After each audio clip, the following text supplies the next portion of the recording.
ನೀಡುವಂತಹ ಚೇಂಬರ್ಗೆ ಬಿದ್ದು ಬಾಲಕ ಮೃತಪಟ್ಟಿದ್ದ ಈ ಕೇಸ್ಗೆ ಸಂಬಂಧಪಟ್ಟಂತೆ ಈಗ ಒಂದಷ್ಟು ಅಪ್ಡೇಟ್ಸ್ಗಳು ಸಿಗ್ತಾ ಇದೆ.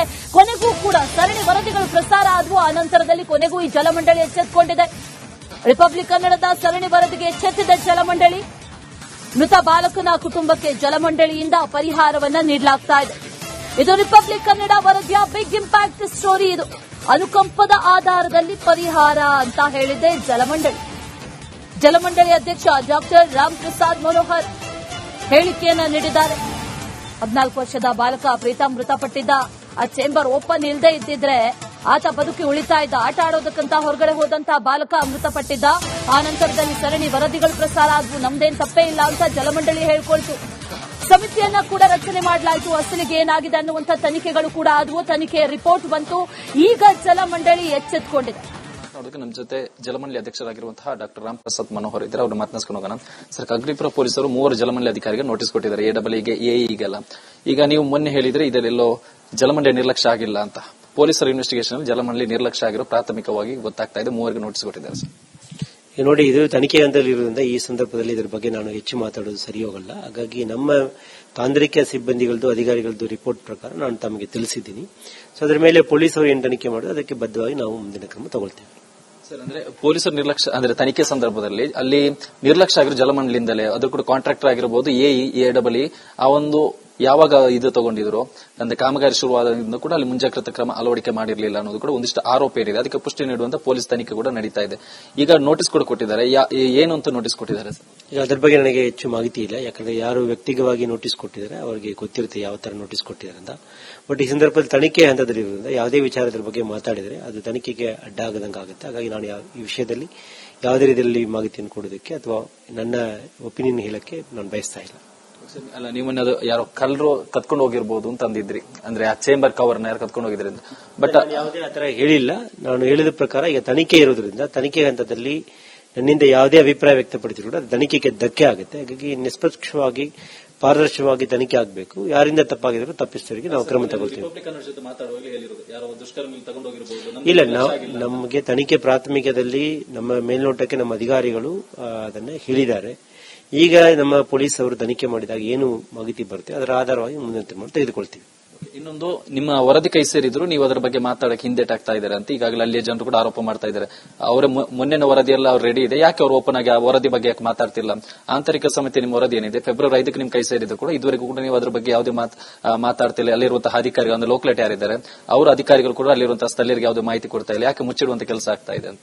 ನೋಡ್ರಿ, ವರದಿಯನ್ನು ಸಲ್ಲಿಸಿದ್ದಾರೆ ಮೊನ್ನೆ. ಹಾಗಾಗಿ ವರದಿಯ ಮೇಲೆ ನಮ್ಮ ಅಧಿಕಾರಿಗಳು ಪರಿಶೀಲನೆ ಮಾಡುತ್ತಾರೆ. ಅದಾದ್ಮೇಲೆ ನಾವು ಅಂತಿಮ ತೀರ್ಮಾನ ನಮ್ಮ ಹಂತಕ್ಕೆ ಬಂದಾಗ ತೀರ್ಮಾನ ತೆಗೆದುಕೊಳ್ತೀನಿ. ನೀವು ಏನು ಹೇಳ್ತೀರಾ ಅದರ ಬಗ್ಗೆ ತೀರ್ಮಾನ ತೆಗೆದುಕೊಂಡು ತಮಗೆ ತಿಳಿಸ್ತೀನಿ. Thank you. ಮತ್ತೆ ಏನಾದ್ರು ಅನುಕಂಪ ಆಧಾರದ ಮೇಲೆ ಏನಾದ್ರು ಫ್ಯಾಮಿಲಿಗೆ ಹೆಲ್ಪ್ ಮಾಡ್ತೀರಾ ಸರ್? ನಾನು ಆಗಲೇ ಹೇಳಿದ ಪ್ರಕಾರ ವರದಿ ಈಗ ಸಲ್ಲಿಸಿದ್ದಾರೆ. ಅದರ ಮೇಲೆ ನಾವು ಅಂತಿಮ ತೀರ್ಮಾನವನ್ನು ನಾಳೆ ತೆಗೆದುಕೊಳ್ತೀವಿ. ಅದಾದ್ಮೇಲೆ ನಾವು ತಮಗೆ ತಿಳಿಸ್ತೀವಿ. ಅಲ್ಲಿ ನಿರ್ಲಕ್ಷ್ಯ ಅಂದ್ರೆ ಇನ್ನೂ 2-3 ಓಪನ್ ಇದೆ ಸರ್. ರಿಪಬ್ಲಿಕ್ ಅನ್ನು ಕೂಡ ರಿಯಲ್ ಚೆಕ್ ಮಾಡೋ ಸಂದರ್ಭದಲ್ಲಿ 2-3 ಕಡೆ ಇನ್ನೂ ಕೂಡ ಅಲ್ಲಿ ಓಪನ್ ಇರೋದು, ಯಾವುದೇ ಮುಚ್ಚದಿರೋದು, ಜಲಮಂಡಳಿ ನಿರ್ಲಕ್ಷ್ಯ ಮಾಡಿರೋದು ಕೂಡ ರಿಪಬ್ಲಿಕ್ ಅನ್ನ ರಿಯಲ್ ಚೆಕ್ ನಲ್ಲಿ ಒಂದಾಗಿತ್ತು. ಹಾಗಾದ್ರೆ ಒಂದು ಕಡೆ ನೀವಂತಿದ್ರೆ ಅದಿನ್ನೂ ಅಸ್ಪಷ್ಟವಾಗಿದೆ ಅಂತಿದ್ರೆ, ಹಾಗಾದ್ರೆ 2-3 ಕಡೆಯಲ್ಲಿ ಇದೇ ರೀತಿ ಯಾಕೆ ಓಪನ್ ಇಟ್ಟಿದ್ರಿ? ನೀವೀಗ ಹೇಳಿದ್ರಿಂದ ನಮಗೆ ಗೊತ್ತಾಗ್ತದೆ. ಬಟ್ ನನ್ನ ಪ್ರಕಾರ ನಮ್ಮ ಅಧಿಕಾರಿಗಳು ಎಲ್ಲವನ್ನೂ ಕೂಡ ಮುಚ್ಚಿಟ್ಟಿದ್ದೇವೆ ಅಂತ ಹೇಳ್ತಿದ್ದಾರೆ. ಮತ್ತೆ ಅದರ ನಾನು ಒಂದೊಂದ್ಸರಿ ನಮ್ಮ EAC ಅವರನ್ನು ಕರೆಸಿ ಹೋಗಿ ತನಿಖೆ ಮಾಡ್ಕೊಂಡು ಬರಕ್ಕೆ ಹೇಳ್ತೇನೆ. ಜಲಮಂಡಳಿ ಅಧ್ಯಕ್ಷರಾಗಿರುವಂತಹ ಡಾಕ್ಟರ್ ರಾಮ್ ಪ್ರಸಾದ್ ಮನೋಹರ್ ಅವರ ಮಾತು. ಕ್ಯಾಮರಾ ಪರ್ಸನ್ ಶಿವ ಜೊತೆ ಸತ್ತ, ರಿಪಬ್ಲಿಕ್ ಕನ್ನಡ.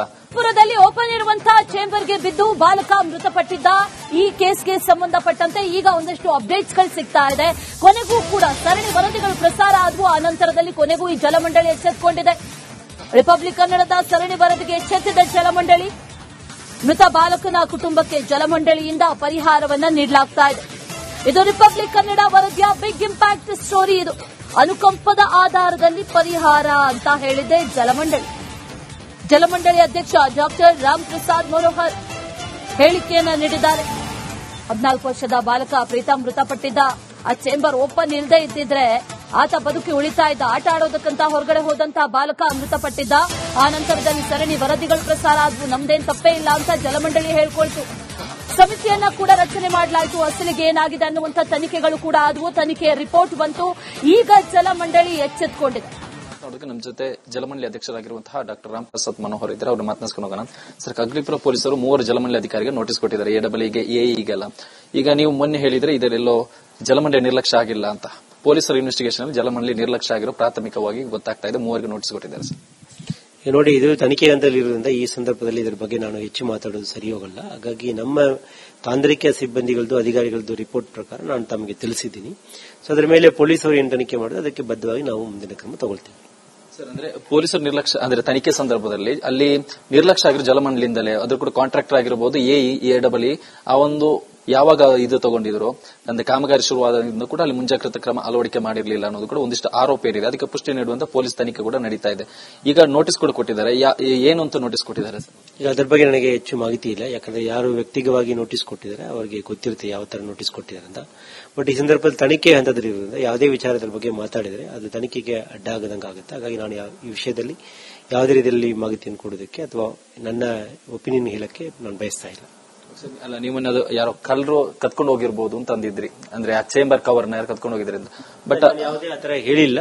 ನಾನು ಹೇಳಿದ ಪ್ರಕಾರ ಈಗ ತನಿಖೆ ಇರೋದ್ರಿಂದ ತನಿಖೆ ಹಂತದಲ್ಲಿ ನನ್ನಿಂದ ಯಾವುದೇ ಅಭಿಪ್ರಾಯ ವ್ಯಕ್ತಪಡಿಸಿದ್ರು ಕೂಡ ತನಿಖೆಗೆ ಧಕ್ಕೆ ಆಗುತ್ತೆ. ಹಾಗಾಗಿ ನಿಷ್ಪಕ್ಷವಾಗಿ ಪಾರದರ್ಶಕವಾಗಿ ತನಿಖೆ ಆಗಬೇಕು. ಯಾರಿಂದ ತಪ್ಪಾಗಿದ್ರು ತಪ್ಪಿಸ್ತವರಿಗೆ ನಾವು ಕ್ರಮ ತಗೊಳ್ತೀವಿ.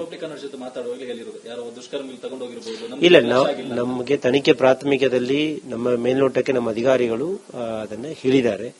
ಈಗ ನಮ್ಮ ಪೊಲೀಸ್ ಅವರು ತನಿಖೆ ಮಾಡಿದಾಗ ಏನು ಮಾಹಿತಿ ಬರುತ್ತೆ ಅದರ ಆಧಾರವಾಗಿ ಮುಂದಿನ ತೀರ್ಮಾನ ತೆಗೆದುಕೊಳ್ತೀವಿ. ಇನ್ನೊಂದು, ನಿಮ್ಮ ವರದಿ ಕೈ ಸೇರಿದ್ರು ನೀವು ಅದರ ಬಗ್ಗೆ ಮಾತಾಡಕ್ಕೆ ಹಿಂದೆಟಾಗ್ತಾ ಇದ್ದಾರೆ ಅಂತ ಈಗಾಗಲೇ ಅಲ್ಲಿಯ ಜನರು ಕೂಡ ಆರೋಪ ಮಾಡ್ತಾ ಇದ್ದಾರೆ. ಅವರ ಮೊನ್ನೆ ವರದಿಯೆಲ್ಲ ಅವ್ರು ರೆಡಿ ಇದೆ, ಯಾಕೆ ಅವರು ಓಪನ್ ಆಗಿ ಆ ವರದಿ ಬಗ್ಗೆ ಯಾಕೆ ಮಾತಾಡ್ತಿಲ್ಲ? ಆಂತರಿಕ ಸಮಿತಿ ನಿಮ್ಮ ವರದಿ ಏನಿದೆ ಫೆಬ್ರವರಿ 5ಕ್ಕೆ ನಿಮ್ ಕೈ ಸೇರಿದ್ರು ಕೂಡ ಇದುವರೆಗೂ ಕೂಡ ನೀವು ಅದರ ಬಗ್ಗೆ ಯಾವುದೇ ಮಾತಾಡ್ತಿಲ್ಲ. ಅಲ್ಲಿರುವಂತಹ ಅಧಿಕಾರಿಗಳು ಅಂದ್ರೆ ಲೋಕಲೇಟ್ ಯಾರಿದ್ದಾರೆ ಅವರ ಅಧಿಕಾರಿಗಳು ಕೂಡ ಅಲ್ಲಿರುವಂತಹ ಸ್ಥಳೀಯರಿಗೆ ಯಾವುದೇ ಮಾಹಿತಿ ಕೊಡ್ತಾ ಇಲ್ಲ. ಯಾಕೆ ಮುಚ್ಚಿಡುವಂತ ಕೆಲಸ ಆಗ್ತಾ ಇದೆ? ನೋಡ್ರಿ, ವರದಿಯನ್ನು ಸಲ್ಲಿಸಿದ್ದಾರೆ ಮೊನ್ನೆ. ಹಾಗಾಗಿ ವರದಿಯ ಮೇಲೆ ನಮ್ಮ ಅಧಿಕಾರಿಗಳು ಪರಿಶೀಲನೆ ಮಾಡುತ್ತಾರೆ. ಅದಾದ್ಮೇಲೆ ನಾವು ಅಂತಿಮ ತೀರ್ಮಾನ ನಮ್ಮ ಹಂತಕ್ಕೆ ಬಂದಾಗ ತೀರ್ಮಾನ ತೆಗೆದುಕೊಳ್ತೀನಿ. ನೀವು ಏನು ಹೇಳ್ತೀರಾ ಅದರ ಬಗ್ಗೆ ತೀರ್ಮಾನ ತೆಗೆದುಕೊಂಡು ತಮಗೆ ತಿಳಿಸ್ತೀನಿ. Thank you. ಮತ್ತೆ ಏನಾದ್ರೂ ಅನುಕಂಪ ಆಧಾರದ ಮೇಲೆ ಏನಾದ್ರು ಫ್ಯಾಮಿಲಿಗೆ ಹೆಲ್ಪ್ ಮಾಡ್ತೀರಾ ಸರ್? ನಾನು ಆಗಲೇ ಹೇಳಿದ ಪ್ರಕಾರ ವರದಿ ಈಗ ಸಲ್ಲಿಸಿದ್ದಾರೆ. ಅದರ ಮೇಲೆ ನಾವು ಅಂತಿಮ ತೀರ್ಮಾನವನ್ನು ನಾಳೆ ತೆಗೆದುಕೊಳ್ತೀವಿ. ಅದಾದ್ಮೇಲೆ ನಾವು ತಮಗೆ ತಿಳಿಸ್ತೀವಿ. ಅಲ್ಲಿ ನಿರ್ಲಕ್ಷ್ಯ ಅಂದ್ರೆ ಇನ್ನೂ 2-3 ಓಪನ್ ಇದೆ ಸರ್. ರಿಪಬ್ಲಿಕ್ ಅನ್ನು ಕೂಡ ರಿಯಲ್ ಚೆಕ್ ಮಾಡೋ ಸಂದರ್ಭದಲ್ಲಿ 2-3 ಕಡೆ ಇನ್ನೂ ಕೂಡ ಅಲ್ಲಿ ಓಪನ್ ಇರೋದು, ಯಾವುದೇ ಮುಚ್ಚದೇ ಇರೋದು, ಜಲಮಂಡಳಿ ನಿರ್ಲಕ್ಷ್ಯ ಮಾಡಿರೋದು ಕೂಡ ರಿಪಬ್ಲಿಕ್ ಅನ್ನ ರಿಯಲ್ ಚೆಕ್ ನಲ್ಲಿ ಒಂದಾಗಿತ್ತು. ಹಾಗಾದ್ರೆ ಒಂದು ಕಡೆ ನೀವಂತಿದ್ರೆ ಅದಿನ್ನೂ ಅಸ್ಪಷ್ಟವಾಗಿದೆ ಅಂತಿದ್ರೆ, ಹಾಗಾದ್ರೆ 2-3 ಕಡೆಯಲ್ಲಿ ಇದೇ ರೀತಿ ಯಾಕೆ ಓಪನ್ ಇಟ್ಟಿದ್ರಿ? ನೀವೀಗ ಹೇಳಿದ್ರಿಂದ ನಮಗೆ ಗೊತ್ತಾಗ್ತದೆ. ಬಟ್ ನನ್ನ ಪ್ರಕಾರ ನಮ್ಮ ಅಧಿಕಾರಿಗಳು ಎಲ್ಲವನ್ನೂ ಕೂಡ ಮುಚ್ಚಿಟ್ಟಿದ್ದೇವೆ ಅಂತ ಹೇಳ್ತಿದ್ದಾರೆ. ಯಾಕಂದ್ರೆ ನಾನು ಒಂದೊಂದ್ಸರಿ ನಮ್ಮ EAC ಅವರನ್ನು ಕರೆಸಿ ಹೋಗಿ ತನಿಖೆ ಮಾಡ್ಕೊಂಡು ಬರಕ್ಕೆ ಹೇಳ್ತೀನಿ. ಜಲಮಂಡಳಿ ಅಧ್ಯಕ್ಷರಾಗಿರುವಂತಹ ಡಾಕ್ಟರ್ ರಾಮಪ್ರಸಾದ್ ಮನೋಹರ್ ಅವರ ಮಾತು. Camera person Shivajith. ಪುರದಲ್ಲಿ ಓಪನ್ ಇರುವಂತಹ ಚೇಂಬರ್ಗೆ ಬಿದ್ದು ಬಾಲಕ ಮೃತಪಟ್ಟಿದ್ದ ಈ ಕೇಸ್ಗೆ ಸಂಬಂಧಪಟ್ಟಂತೆ ಈಗ ಒಂದಷ್ಟು ಅಪ್ಡೇಟ್ಸ್ಗಳು ಸಿಗ್ತಾ ಇದೆ. ಕೊನೆಗೂ ಕೂಡ ಸರಣಿ ವರದಿಗಳು ಪ್ರಸಾರ ಆದವು. ಅನಂತರದಲ್ಲಿ ಕೊನೆಗೂ ಈ ಜಲಮಂಡಳಿ ಎಚ್ಚೆತ್ತುಕೊಂಡಿದೆ. ರಿಪಬ್ಲಿಕ್ ಕನ್ನಡದ ಸರಣಿ ವರದಿಗೆ ಎಚ್ಚೆತ್ತಿದೆ ಜಲಮಂಡಳಿ. ಮೃತ ಬಾಲಕನ ಕುಟುಂಬಕ್ಕೆ ಜಲಮಂಡಳಿಯಿಂದ ಪರಿಹಾರವನ್ನ ನೀಡಲಾಗ್ತಾ ಇದೆ. ಇದು ರಿಪಬ್ಲಿಕ್ ಕನ್ನಡ ವರದಿಯ ಬಿಗ್ ಇಂಪ್ಯಾಕ್ಟ್ ಸ್ಟೋರಿ. ಇದು ಅನುಕಂಪದ ಆಧಾರದಲ್ಲಿ ಪರಿಹಾರ ಅಂತ ಹೇಳಿದೆ ಜಲಮಂಡಳಿ ಅಧ್ಯಕ್ಷ ಡಾಕ್ಟರ್ ರಾಮಪ್ರಸಾದ್ ಮನೋಹರ್ ಹೇಳಿಕೆಯನ್ನ ನೀಡಿದ್ದಾರೆ. 14 ವರ್ಷದ ಬಾಲಕ ಪ್ರೀತಮ್ ಮೃತಪಟ್ಟಿದ್ದ. ಆ ಚೇಂಬರ್ ಓಪನ್ ಇಲ್ಲದೆ ಇದ್ದಿದ್ರೆ ಆತ ಬದುಕಿ ಉಳಿತಾ ಇದ್ದ. ಆಟ ಆಡೋದಕ್ಕಂತ ಹೊರಗಡೆ ಹೋದಂತಹ ಬಾಲಕ ಮೃತಪಟ್ಟಿದ್ದ. ಆ ನಂತರದಲ್ಲಿ ಸರಣಿ ವರದಿಗಳು ಪ್ರಸಾರ ಆದ್ವು. ನಮ್ದೇನ್ ತಪ್ಪೇ ಇಲ್ಲ ಅಂತ ಜಲಮಂಡಳಿ ಹೇಳ್ಕೊಳ್ತು. ಸಮಿತಿಯನ್ನ ಕೂಡ ರಚನೆ ಮಾಡಲಾಯಿತು. ಅಸಲಿಗೆ ಏನಾಗಿದೆ ಅನ್ನುವಂಥ ತನಿಖೆಗಳು ಕೂಡ ಆದವು. ತನಿಖೆಯ ರಿಪೋರ್ಟ್ ಬಂತು. ಈಗ ಜಲಮಂಡಳಿ ಎಚ್ಚೆತ್ತುಕೊಂಡಿದೆ. ನಮ್ಮ ಜೊತೆ ಜಲಮಂಡಳಿ ಅಧ್ಯಕ್ಷರಾಗಿರುವಂತಹ ಡಾಕ್ಟರ್ ರಾಮಪ್ರಸಾದ್ ಮನೋಹರ್ ಇದ್ದಾರೆ. ಅವ್ರನ್ನ ಮಾತನಾಡಿಸ್ಕೊಂಡು ಹೋಗೋಣ. ಸರ್, ಅಗ್ನಿಪುರ ಪೊಲೀಸರು 3 ಜಲಮಂಡಳಿ ಅಧಿಕಾರಿಗೆ ನೋಟಿಸ್ ಕೊಟ್ಟಿದ್ದಾರೆ. AEE-ಗೆ AE-ಗೆಲ್ಲ. ಈಗ ನೀವು ಮೊನ್ನೆ ಹೇಳಿದ್ರೆ ಇದರೆಲ್ಲೋ ಜಲಮಂಡಳಿ ನಿರ್ಲಕ್ಷ್ಯ ಆಗಿಲ್ಲ ಅಂತ ಪೊಲೀಸರ ಇನ್ವೆಸ್ಟಿಗೇಷನ್ ಜಲಮಂಡಳಿ ನಿರ್ಲಕ್ಷ್ಯ ಆಗಿರೋ ಪ್ರಾಥಮಿಕವಾಗಿ ಗೊತ್ತಾಗ್ತಾ ಇದೆ. 3 ನೋಟಿಸ್ ಕೊಟ್ಟಿದ್ದಾರೆ ಸರ್. ನೋಡಿ, ಇದು ತನಿಖೆ ಹಂತದಲ್ಲಿರುವುದರಿಂದ ಈ ಸಂದರ್ಭದಲ್ಲಿ ಇದರ ಬಗ್ಗೆ ನಾನು ಹೆಚ್ಚು ಮಾತಾಡೋದು ಸರಿ ಹೋಗಲ್ಲ. ಹಾಗಾಗಿ ನಮ್ಮ ತಾಂತ್ರಿಕ ಸಿಬ್ಬಂದಿಗಳದ್ದು ಅಧಿಕಾರಿಗಳದ್ದು ರಿಪೋರ್ಟ್ ಪ್ರಕಾರ ನಾನು ತಮಗೆ ತಿಳಿಸಿದ್ದೀನಿ. ಸೊ ಅದರ ಮೇಲೆ ಪೊಲೀಸರು ಏನು ತನಿಖೆ ಮಾಡಿದ್ರೆ ಅದಕ್ಕೆ ಬದ್ಧವಾಗಿ ನಾವು ಮುಂದಿನ ಕ್ರಮ ತಗೊಳ್ತೀವಿ.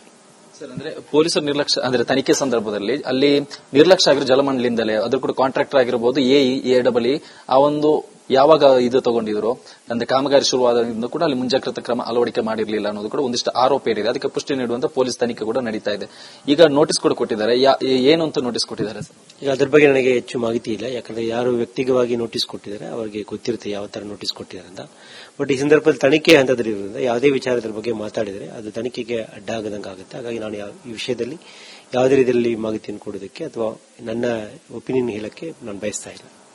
ಅಲ್ಲ, ನೀವನ್ನ ಯಾರೋ ಕಳ್ಳರು ಕತ್ಕೊಂಡು ಹೋಗಿರ್ಬೋದು ಅಂತ ಅಂದಿದ್ರಿ, ಅಂದ್ರೆ ಆ ಚೇಂಬರ್ ಕವರ್ನ ಯಾರು ಕತ್ಕೊಂಡು ಹೋಗಿದ್ರಿ. ಬಟ್ ಯಾವುದೇ ಆತರ ಹೇಳಿಲ್ಲ. ನಾನು ಹೇಳಿದ ಪ್ರಕಾರ ಈಗ ತನಿಖೆ ಇರೋದ್ರಿಂದ ತನಿಖೆ ಹಂತದಲ್ಲಿ ನನ್ನಿಂದ ಯಾವುದೇ ಅಭಿಪ್ರಾಯ ವ್ಯಕ್ತಪಡಿಸಿದ್ರು ಕೂಡ ಅದು ತನಿಖೆಗೆ ಧಕ್ಕೆ ಆಗುತ್ತೆ. ಹಾಗಾಗಿ ನಿಷ್ಪಕ್ಷವಾಗಿ ಪಾರದರ್ಶಕವಾಗಿ ತನಿಖೆ ಆಗಬೇಕು. ಯಾರಿಂದ ತಪ್ಪಾಗಿದ್ರು ತಪ್ಪಿಸ್ತವರಿಗೆ ನಾವು ಕ್ರಮ ತಗೊಳ್ತೀವಿ. ಇಲ್ಲ, ನಮಗೆ ತನಿಖೆ ಪ್ರಾಥಮಿಕದಲ್ಲಿ ನಮ್ಮ ಮೇಲ್ನೋಟಕ್ಕೆ ನಮ್ಮ ಅಧಿಕಾರಿಗಳು ಅದನ್ನ ಹೇಳಿದ್ದಾರೆ. ಈಗ ನಮ್ಮ ಪೊಲೀಸ್ ಅವರು ತನಿಖೆ ಮಾಡಿದಾಗ ಏನು ಮಾಹಿತಿ ಬರುತ್ತೆ ಅದರ ಆಧಾರವಾಗಿ ಮುಂದಿನ ತೀರ್ಮಾನ ತೆಗೆದುಕೊಳ್ತೀವಿ. ಇನ್ನೊಂದು, ನಿಮ್ಮ ವರದಿ ಕೈ ಸೇರಿದ್ರು ನೀವು ಅದರ ಬಗ್ಗೆ ಮಾತಾಡಕ್ಕೆ ಹಿಂದೆಟಾಗ್ತಾ ಇದ್ದಾರೆ ಅಂತ ಈಗಾಗಲೇ ಅಲ್ಲಿಯ ಜನರು ಕೂಡ ಆರೋಪ ಮಾಡ್ತಾ ಇದ್ದಾರೆ. ಅವರ ಮೊನ್ನೆನ ವರದಿಯೆಲ್ಲ ಅವ್ರು ರೆಡಿ ಇದೆ, ಯಾಕೆ ಅವರು ಓಪನ್ ಆಗಿ ಆ ವರದಿ ಬಗ್ಗೆ ಯಾಕೆ ಮಾತಾಡ್ತಿಲ್ಲ? ಆಂತರಿಕ ಸಮಿತಿ ನಿಮ್ಮ ವರದಿ ಏನಿದೆ ಫೆಬ್ರವರಿ 5ಕ್ಕೆ ನಿಮ್ ಕೈ ಸೇರಿದ್ರು ಕೂಡ ಇದುವರೆಗೂ ಕೂಡ ನೀವು ಅದ್ರ ಬಗ್ಗೆ ಯಾವುದೇ ಮಾತಾಡ್ತಿಲ್ಲ. ಅಲ್ಲಿರುವಂತಹ ಅಧಿಕಾರಿಗಳು ಅಂದ್ರೆ ಲೋಕಲೇಟ್ ಯಾರಿದ್ದಾರೆ ಅವರ ಅಧಿಕಾರಿಗಳು ಕೂಡ ಅಲ್ಲಿರುವಂತಹ ಸ್ಥಳೀಯರಿಗೆ ಯಾವುದೇ ಮಾಹಿತಿ ಕೊಡ್ತಾ ಇಲ್ಲ. ಯಾಕೆ ಮುಚ್ಚಿಡುವಂತ ಕೆಲಸ ಆಗ್ತಾ ಇದೆ? ನೋಡ್ರಿ, ವರದಿಯನ್ನು ಸಲ್ಲಿಸಿದ್ದಾರೆ ಮೊನ್ನೆ. ಹಾಗಾಗಿ ವರದಿಯ ಮೇಲೆ ನಮ್ಮ ಅಧಿಕಾರಿಗಳು ಪರಿಶೀಲನೆ ಮಾಡ್ತಾರೆ. ಅದಾದ್ಮೇಲೆ ನಾವು ಅಂತಿಮ ತೀರ್ಮಾನ ನಮ್ಮ ಹಂತಕ್ಕೆ ಬಂದಾಗ ತೀರ್ಮಾನ ತೆಗೆದುಕೊಳ್ತೀನಿ. ನೀವು ಏನು ಹೇಳ್ತೀರಾ ಅದರ ಬಗ್ಗೆ ತೀರ್ಮಾನ ತೆಗೆದುಕೊಂಡು ತಮಗೆ ತಿಳಿಸ್ತೀನಿ. Thank you. ಮತ್ತೆ ಏನಾದ್ರೂ ಅನುಕಂಪ ಆಧಾರದ ಮೇಲೆ ಏನಾದ್ರು ಫ್ಯಾಮಿಲಿಗೆ ಹೆಲ್ಪ್ ಮಾಡ್ತೀರಾ ಸರ್? ನಾಗಲೇ ಹೇಳಿದ ಪ್ರಕಾರ ವರದಿ ಈಗ ಸಲ್ಲಿಸಿದ್ದಾರೆ. ಅದರ ಮೇಲೆ ನಾವು ಅಂತಿಮ ತೀರ್ಮಾನವನ್ನು ನಾಳೆ ತೆಗೆದುಕೊಳ್ತೀವಿ. ಅದಾದ್ಮೇಲೆ ನಾವು ತಮಗೆ ತಿಳಿಸ್ತೀವಿ. ಅಲ್ಲಿ ನಿರ್ಲಕ್ಷ್ಯ ಅಂದ್ರೆ ಇನ್ನೂ 2-3 ಓಪನ್ ಇದೆ ಸರ್. ರಿಪಬ್ಲಿಕ್ ಅನ್ನು ಕೂಡ ರಿಯಲ್ ಚೆಕ್ ಮಾಡೋ ಸಂದರ್ಭದಲ್ಲಿ 2-3 ಕಡೆ ಇನ್ನೂ ಕೂಡ ಅಲ್ಲಿ ಓಪನ್ ಇರೋದು, ಯಾವುದೇ ಮುಚ್ಚದಿರೋದು, ಜಲಮಂಡ ನಿರ್ಲಕ್ಷ್ಯ ಮಾಡಿರೋದು ಕೂಡ ರಿಪಬ್ಲಿಕ್ ಅನ್ನ ರಿಯಲ್ ಚೆಕ್ ನಲ್ಲಿ ಒಂದಾಗಿತ್ತು. ಹಾಗಾದ್ರೆ ಒಂದು ಕಡೆ ನೀವಂತಿದ್ರೆ ಅದು ಇನ್ನೂ ಅಸ್ಪಷ್ಟವಾಗಿದೆ ಅಂತಿದ್ರೆ, ಹಾಗಾದ್ರೆ 2-3 ಕಡೆಯಲ್ಲಿ ಇದೇ ರೀತಿ ಯಾಕೆ ಓಪನ್ ಇಟ್ಟಿದ್ರಿ? ನೀವೀಗ ಹೇಳಿದ್ರಿಂದ ನಮಗೆ ಗೊತ್ತಾಗ್ತದೆ. ಬಟ್ ನನ್ನ ಪ್ರಕಾರ ನಮ್ಮ ಅಧಿಕಾರಿಗಳು ಎಲ್ಲವನ್ನೂ ಕೂಡ ಮುಚ್ಚಿಟ್ಟಿದ್ದೇವೆ ಅಂತ ಹೇಳ್ತಿದ್ದಾರೆ. ಮತ್ತೆ ಅದರ ನಾನು ಒಂದೊಂದ್ಸರಿ ನಮ್ಮ EAC ಅವರನ್ನು ಕರೆಸಿ ಹೋಗಿ ತನಿಖೆ ಮಾಡ್ಕೊಂಡು ಬರಕ್ಕೆ ಹೇಳ್ತೀನಿ. ಜಲಮಂಡಳಿ ಅಧ್ಯಕ್ಷರಾಗಿರುವಂತಹ ಡಾ.